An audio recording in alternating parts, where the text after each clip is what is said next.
호주에 다녀온 사람들은 말합니다. 그곳에서 행복을 배웠다고 말이죠. 하지만 브루나이에서 호주에 온 지 12년이 된 징의 눈에 비친 실상은 조금 다릅니다. 매년 9%씩 치솟는 집값, 서울만큼이나 버거워진 내 집 마련, 이민자 갈등.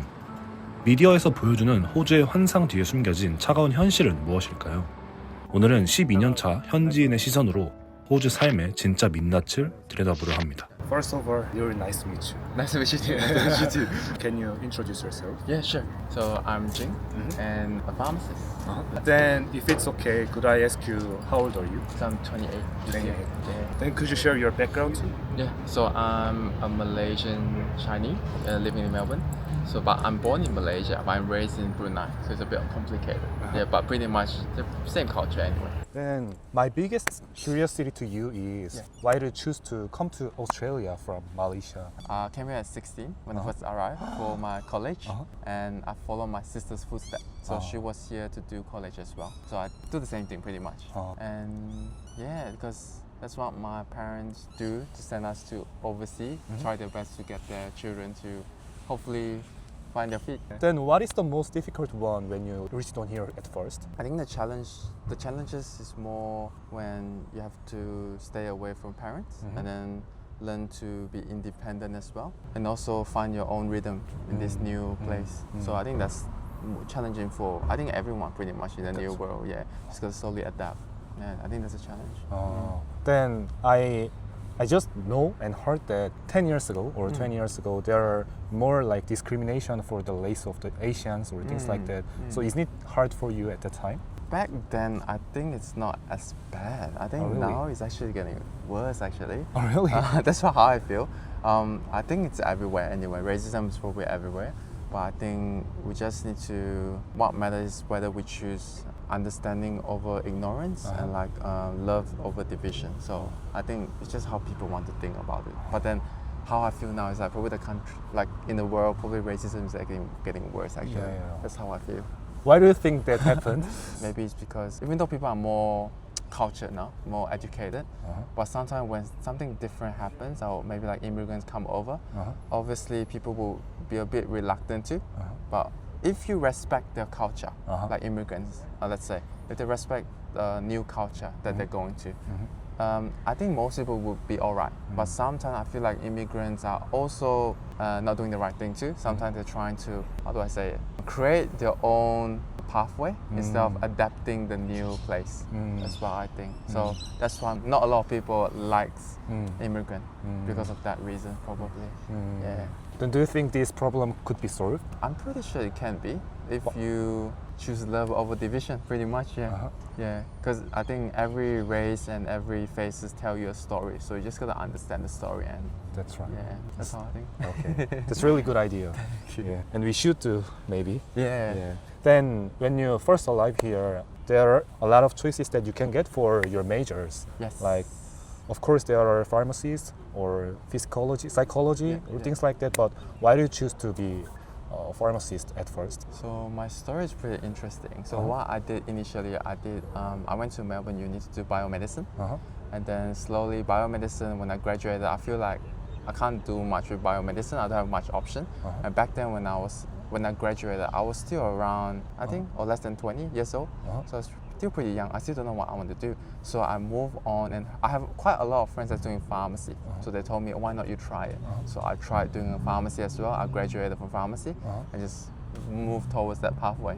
There's no specific reason, because probably initially I wanted to do physio, but then the application closed when I wanted to apply for it. So I just moved on to pharmacy. Yeah. Then, like in Korea, there's some atmosphere. Like people often think Australia pays really well. So if it's okay to ask to you, from your perspective as a professional, do you also feel that way? I agree in some way. Like as I said, the minimum pay is a bit higher, much higher actually, as compared to many countries.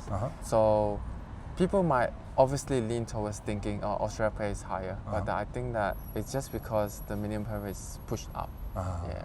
The other way to think about it, even though the minimum pay is higher, our cost of living is high too. And, that's right. Like a simple coffee, it's $8, so it's quite expensive.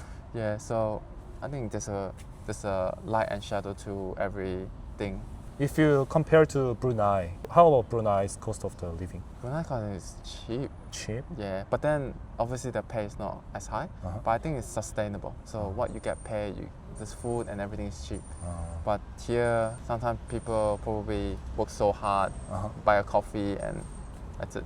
that's right. Because I think everyone here in Melbourne likes coffee, so every morning they spend the $8 at Yeah, least. yeah. Yeah. How about you? I don't drink coffee. Oh, really? Why? Save money. No, actually, I can't drink coffee. Oh, That's really? why. But I prefer tea. Tea? So once in a while, I do make my own tea. Oh, Don't need to spend that $8 outside just to get the tea. Yeah. and I also heard that the price of house is really expensive in here. At the moment, I feel like it's expensive. Oh. Yeah, it keeps increasing every year. Oh, really? Yeah, I think there's a crisis now. Like even on the news, like housing is getting, even in Sydney, like I heard that there's like to stay in there as a to rent, you have to go to the inspection. There's like 20, 30 people lining up. It's just like queuing for like a restaurant. Yeah, Yeah.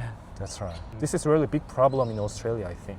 The price of house. Yes, exactly. So I feel like at my generation it's already very tough. Uh-huh. I can't imagine like our next generation, like our children, how they're gonna do it. The ratio between wage and the house price is really bigger and bigger, wider. Yeah. It is.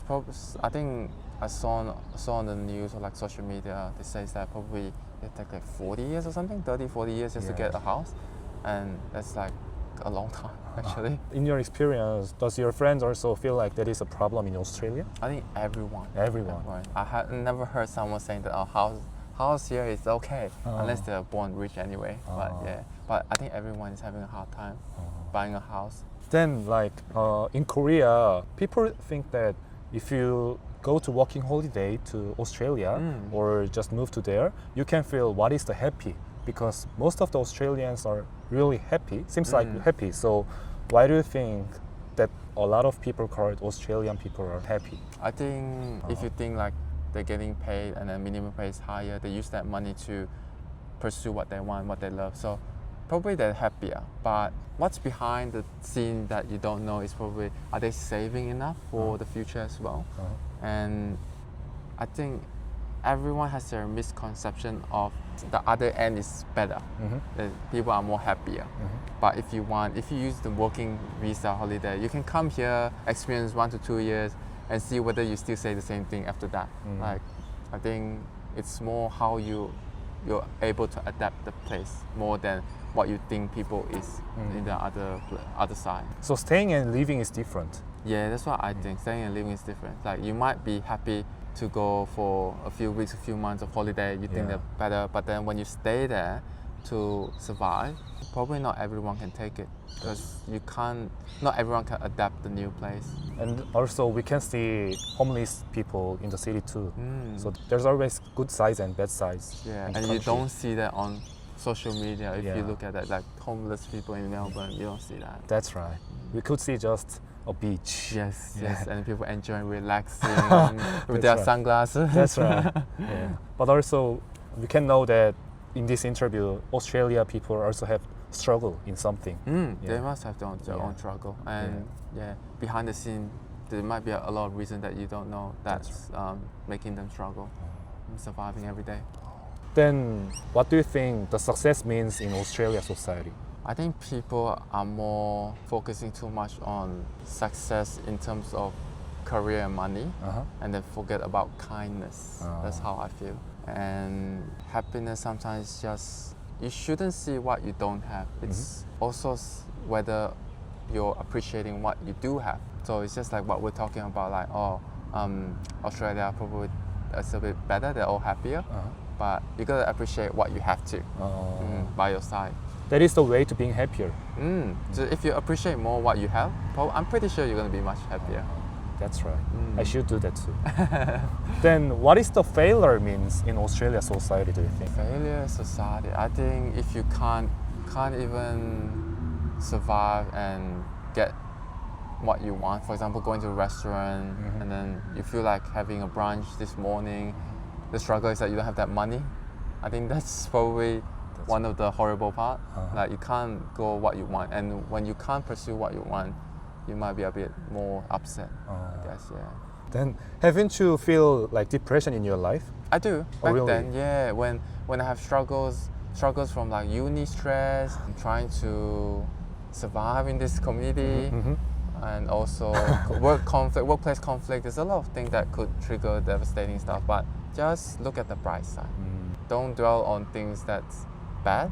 You can look at the bright side and move forward and think of things that makes you happy. That's your way to overcome that. Yeah, so think in a way that tell yourself that if you don't help yourself, no one's gonna help you. Yeah. So if you want to rise, you gotta do it by yourself, do it on your own, and once you become stronger, that's when you're able to help others too.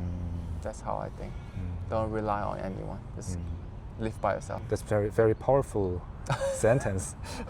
Sounds simple, but I think it's a bit hard to achieve. Oh, that's Yeah. right. Then, what is your biggest regret in your life? Biggest regret is not spending enough time with my parents. Yeah. So I mentioned that just now. So when I'm by their side, I feel like I wouldn't precious that moment because you have it in front of you and you don't appreciate it.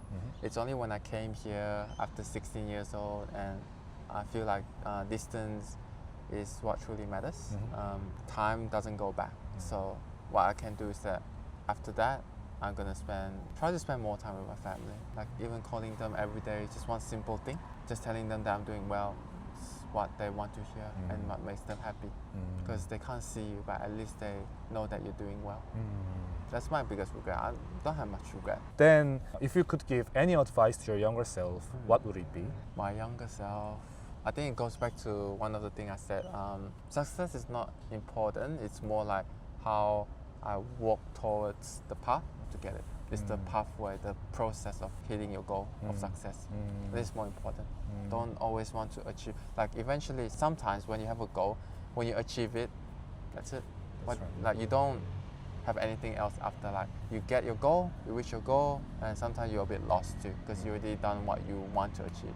But sometimes in the process of achieving your goal, you learn a lot of stuff that you haven't realized. That's one thing I would say. So live the present. Live the present. That's really important.